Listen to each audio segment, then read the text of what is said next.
last bullet. My whole family died in a mob hit. I should have died too. I took enough bullets, but I lived. I finally figured out why. Using Max Payne as a template to bring a character such as the anti-hero Punisher into gaming was a recipe for success, and it's a real shame that this game went long under people's radars. It's especially a shame that, like many other older Marvel games, you can't get your hands on a copy through official stores anymore. Alongside that, things like the PC version are extremely outdated and are tough to run on modern hardware. If you're looking to relive this classic, then you're in the right place, as here on Retro Renew I dive into getting older games looking and playing their best by guiding you through the noise and getting to what matters. And what matters is what versions, mods, settings and emulators should you be utilizing to get the most definitive experience. And today we'll be looking at the PS2 version of the game running on the PCSX2 emulator, as well as the PC version, to see which one is the better way to play this game. So let's not waste time and ask the question, what is the best way to play Punisher? When I asked my community what Marvel game they wanted to see featured on the channel, I was surprised but also thrilled at how many people picked this title. It was the one I wanted to cover the most, so I'm pretty happy with the result. I finished watching Daredevil recently to get ready for his debut MCU show, and I finally got to watch the Punisher Netflix show as well right after. I'm enjoying it a lot, and it got me thinking about the game more and more. It will be so cool to have a remaster or even a brand new game similar to this, but for now we are gonna have to make do with this older title. And it's not a bad thing either, as this game captures the brutality and style of the Punisher pretty well. The first version of this game that we're going to look at is the PS2 version, which will be running on the PCSX2 emulator. The only reason we are choosing to emulate this version of the game over, say, the original Xbox is mainly because the emulator for that original Xbox console isn't near the level of polish that this one is. The only thing you really need to do to this version to get it look amazing is to crank the internal resolution higher. I go with 1440p. And then, like always, I recommend anisotropic filtering be set to 16 times. Now you can set the blending accuracy to anything higher than default. Medium is recommended by the emulator, but I experienced some pretty heavy slowdowns when in gunfights with this on medium, so I ended up lowering it back down to basic. In the patches section of the emulator settings, you want to enable the Widescreen Patch, which does as the name suggests and makes the game fill up your widescreen display without causing any stretching. I've only ever actually played this game on PC, so to play it on the emulator for the first time was a pretty nice experience. I did get some slowdowns even with the blending accuracy on basic like we mentioned, but overall this version is pretty great. I think the main reason I didn't enjoy this way of playing was due to the fact that I had to use a controller to aim rather than a mouse. Specifically in those situations where you need to use the fine aim feature and kill someone that is holding another person hostage. Obviously this is down to personal preference, as I don't have much experience on controller than I do mouse and keyboard. The biggest difference here between this and the PC version that we'll get into is that whenever you do a special kill, it'll often be censored by using a black and white filter as well as cutting the camera early. I struggled to find actual clear evidence that this was due to censoring, but I'm pretty sure it was. The original vision of the game is to show these executions in full without any filters or cutaways. The PC version has mods that changes the game to show these kills, and the black and white filter is removed as well. Which, by the way, I wanted to mention that all the gameplay that you're seeing in this video has the gore and blood turned off completely. This is just to be safe with YouTube's policies on violence. I'd love to be able to show how crazy brutal this game is, as some of the special kills are pretty gross. One great thing I found for this version was some upscaled textures. The link for these will be down in the description. They essentially just gave everything that much needed sharper look to it, and like we explored in my texture pack video, in normal gameplay this does wonders at making older games look a lot better when you turn up the internal resolution. If you're just playing at 4K without this texture pack, then every texture sticks out as super low res. The upscaling technology has come a long way, but it does have some trade-offs. If you stop and stare, you are going to see some artifacts once in a while, like these crates for example. In the base game, they are not readable at all, so upscaling these nonsense words make it look super weird, as they are kind of supposed to be pixelated and unreadable, but now they are super sharp and clear, yet still a jumble of nonsense. Things like the brick textures, however, on this wall look amazing when upscaled, and I'd recommend this pack over a lot of the others that I've tried for other games in the past. Installing this pack is super easy as well, as all you need to do is download from the link in the description, open the archive, open the folders until you get to one that has SLUS at the start, followed by some numbers, and then drag and drop it into the textures folder. This will be where your PCSX2 is downloaded. After doing this, you just need to head inside the settings, graphics, and then texture replacement. Ticking low textures will instantly change the textures to the ones that you have placed in this folder, and also asynchronous texture loading should be used, but also disabled if you encounter stuttering.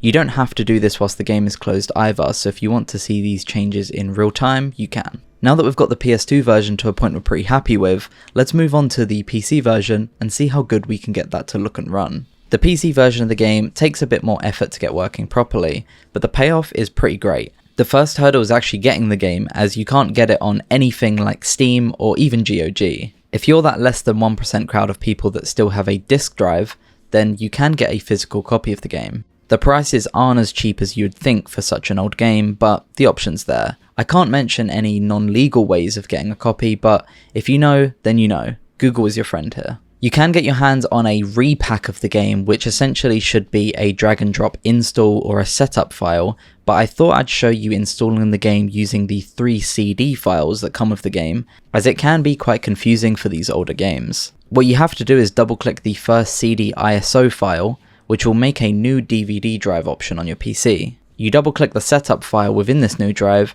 and install it like you would any regular program.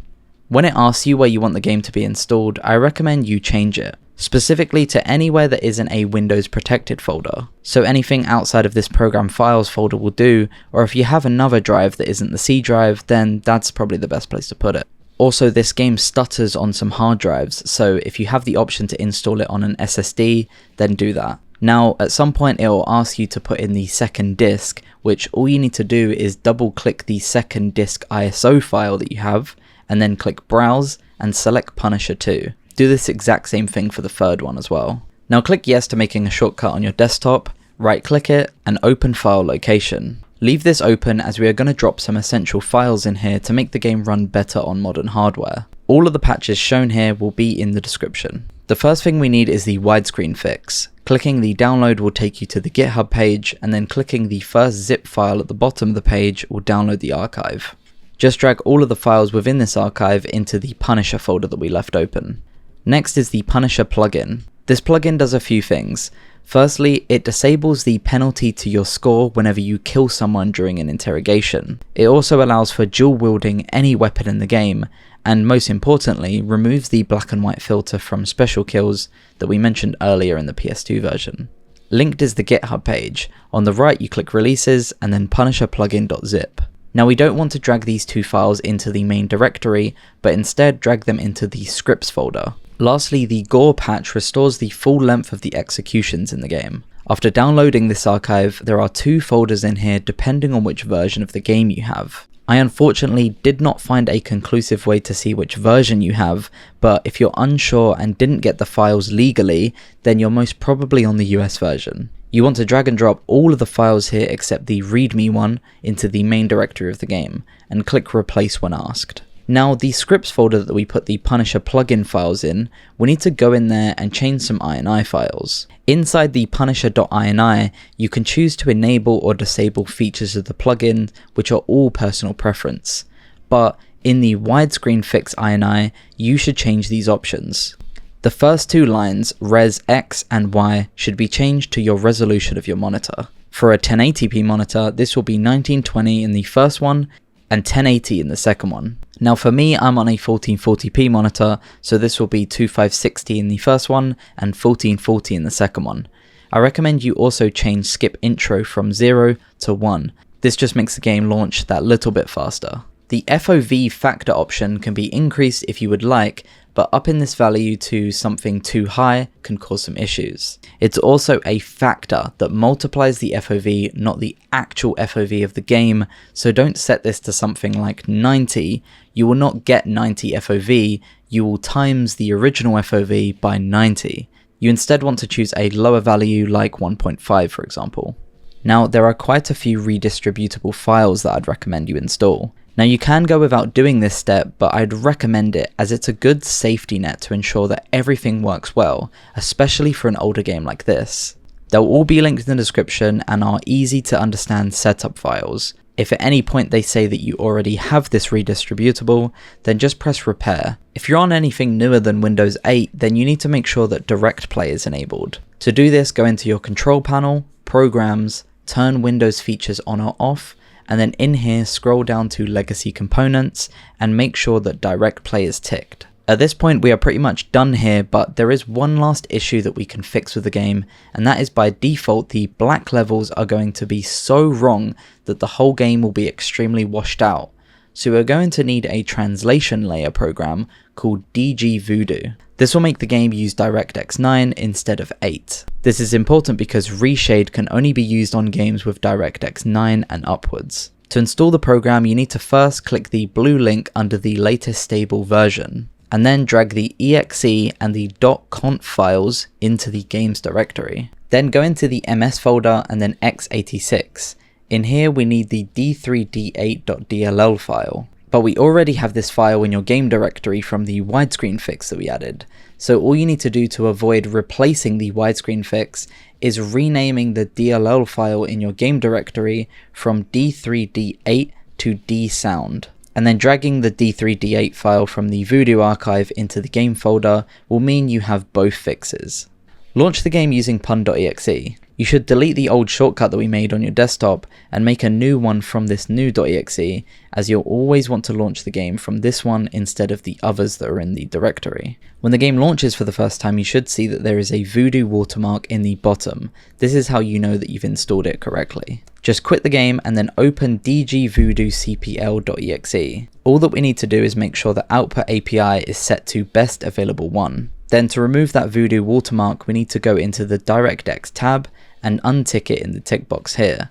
Then click apply and OK. Now we're going to need Reshade. Go to the website, hit download, get the add-on version, open the setup file, point it to pun.exe in your game files, and tick the first DirectX option. Go next, click uncheck all in the top right and tick Sweet Effects by CJ. You can untick all of the effects besides levels, as that's the only one that we need, or you can just leave them all ticked. After, you just hit next for all of the other pages and then hit finish. Open the game and then open Reshade by pressing the home key on your keyboard.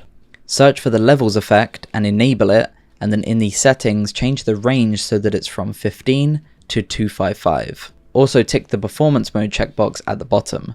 Pressing home will close this panel down. And now you have the best possible Punisher experience you could hope for. Seriously, besides the UI being a little bit small depending on your resolution, this has the cleanest graphics of them all, feels amazing to control on keyboard and mouse, and has the added benefits of things like the patches that we installed that restore the original Gore of the game, and removing unnecessary features like the penalties to your score when you perform executions. Now, I did search around for a texture pack for this version, but unfortunately, I couldn't find anything. If there is a way to get higher res textures for the game that you know of, then please do let me know in the comments. I decided for this video that I wanted to try something a little bit different for this game, specifically in the form of ray tracing. This is in no way the most definitive and pure way of playing this game, and the limitations of this being a shader mean that things like the UI and the main menu sometimes get destroyed, so you really need a toggle to switch the effects on and off. The before and after though show how proper ambient occlusion and ray tracing can go a long way for these older titles. For example, the main difference that I saw was walls now blend nicely with the floor, and areas like under the bar get a lot more realistically darker. Another amazing technology that you guys have been commenting a lot about is lossless scaling. This is a way to get these older games running at higher frame rates without breaking them. We've covered loads of retro games on this channel that can have their 60 or 30 FPS locks broken, but the issue with uncapping these frame rates is a lot of old games were coded with 60 or 30 FPS in mind. The main thing uncapping your frame rate breaks is stuff like physics. But the program Lossless Scaling can take this 60 FPS and generate frames for you, which can bring it up to 120 FPS. Again, this tech is technically a shader, so it's using the finished frame and has no vector data. What this means is that it does not know the difference between the player model, the scenery, and even the user interface. This causes a lot more artifacts than technology like DLSS FrameGen or FSR, but for these older games, that isn't an option. Digital Foundry has an amazing video breaking this down from a technical point of view, as I myself am way less knowledgeable about the ins and outs of stuff like this. I'm thinking of making an entire video going through this program and what it can do to revive older games, so if you'd like to see that, let me know in the comments. To do this yourself, you can find the program on Steam. I'll also link the official website. The user interface is pretty straightforward, but I'll go through how you can quickly get frame generation working. You first need to cap the game to 60 FPS, which you should already be doing with the patches that we got. There is an INI in your game files that states the FPS limit. For some reason for me, this INI didn't cap my frame rate properly, so I used something like River Tuner to cap the game. You can use any program that can cap the FPS, like the Nvidia or AMD control panel. You also need to create a new text document within your game files and name it wndmode.ini. This file just tells the game to run it in windowed mode, which is needed for lossless scaling to work. Now when you boot up the game, you'll alt tab to lossless scaling, and in the FrameGen section, you'll set the method to LSFG 3.0. If there is a newer version available to you in this list though, choose that one. Then make sure mode is set to 2 times. Now click scale and then click back into Punisher. After 5 seconds, you'll see that the numbers show up in the corner, telling you your starting FPS and the FPS after FrameGen. Now I was super skeptical about this program being quite gimmicky and not really practical, but I was dead wrong. Because my frame limiter wasn't working in the beginning, I was actually playing this game at 120 FPS anyway, but after capping it to 60 and then turning this on, I had to double check that I actually had it on because it just felt normal. I then tried upping the mode from 2 times to 4 times. What this does is generate more frames in between the real frames. This increases the frame rate even further. The issue with setting it this high is this was actually way too distracting to play normally. Just walking around a bit, you could see all of the artifacts around the character. 2 times is definitely the way to go for most people. Like I said though, moment to moment gameplay, this is not only something I'm going to use more, but I think I will never ever play a 30 or 60 FPS locked game without this ever again. I'm sort of kicking myself that I didn't try this for the Bully episode, as that game's capped to 30 FPS. This program can also be used for emulators too, so you can do this exact same thing for the PS2 version of the game, and again get a 120 FPS gameplay experience while staying completely bug free. Now that we've explored 2 great ways of playing this game, I think to answer the question at the start, the best way to play this game on a modern PC is definitely the PC version with all of the patches and tweaks we've mentioned. The texture pack that we explored for the PS2 version is awesome, but it doesn't beat having the restored Gore, ability to change aspects like FOV, and also the option to play with mouse and keyboard. I really want to know what you guys think of this game outside of exploring the best way to play it. If you played it, what did you think of it?